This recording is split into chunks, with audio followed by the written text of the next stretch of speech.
Here is the ultimate proof that Jared Leto haters are really just hating for no damn reason. I was gonna talk about this and another example of revisionist history bullshit, but some people still bash on Pacific Rim 2. But it turns out this news is a hoax. People are losing their minds over a hoax. Somebody played y'all, and it was freaking easy to do. Just look at these posts. This certainly isn't all of them.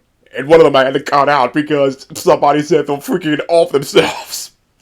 If Jared Leto is in Pacific Rim 3. Like, really, what the fuck did Jared Leto do to y'all, man? Acting like he actually went on a Joker spree. All this unwarranted hate he gets, I'm surprised it didn't happen to his band.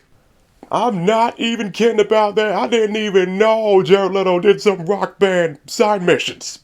Or a main mission in this case. I've never talked about rock music in detail on my channel. Anyway, I remember the first rock music video I've ever seen on the music channel Fuse. The track Bury Me from 30 Seconds to Mars. The lead singer is Jared Leto. No freaking joke, that's him. 30 Seconds to Mars is his band. So that was the first Jared Leto product I've ever seen before any of his movies. And I've recently found this out because of a comment saying that the dude runs a cult when that is bullshit. His band launched a camp and then a festival, which was not a mess like that freaking Fire Festival. People called it a cult, and people called his band a cult prior. They just rolled with it. I respect that. Ignore all the BS thrown at you and just roll with it. That band started in 1998. Yet all this hatred wasn't around back then. It started in 2016. Now on to Pacific Rim. If there is a Pacific Rim 3 coming, all these complainers can shut up because y'all shat on the second film. For no reason too. I can at least understand not liking that Mako was killed off. I remember that. But complaining about the tone was freaking stupid. The war against the Kaijus was done. It didn't need that tone again. But it started to come back. And the end of Uprising sets up humanity taking the fight to the precursor's home turf. That way you can get your dark tone back, and I want to see that. There will definitely be a lot more deaths. Most of the characters will not survive, except John Boyega's character, and John Boyega would have a big film elsewhere. I'll say this. I will be pissed if the third film is a prequel. Don't do that, don't cop out.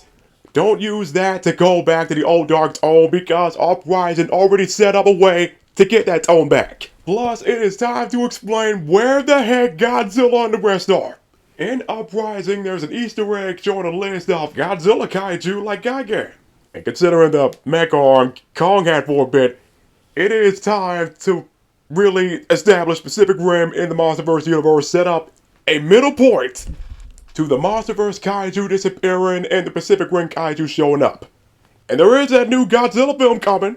So if Pacific Rim 3 is coming and Jared Leto is actually in it, first off, y'all can just shut the fuck up. Secondly, Boyega would be the main protagonist again. It would make sense to have Leto voice one of those precursors. In fact, it'd be a pretty funny thing, like, you complainers hate that Leto's on screen? Fine, let him voice a character instead, see how that does.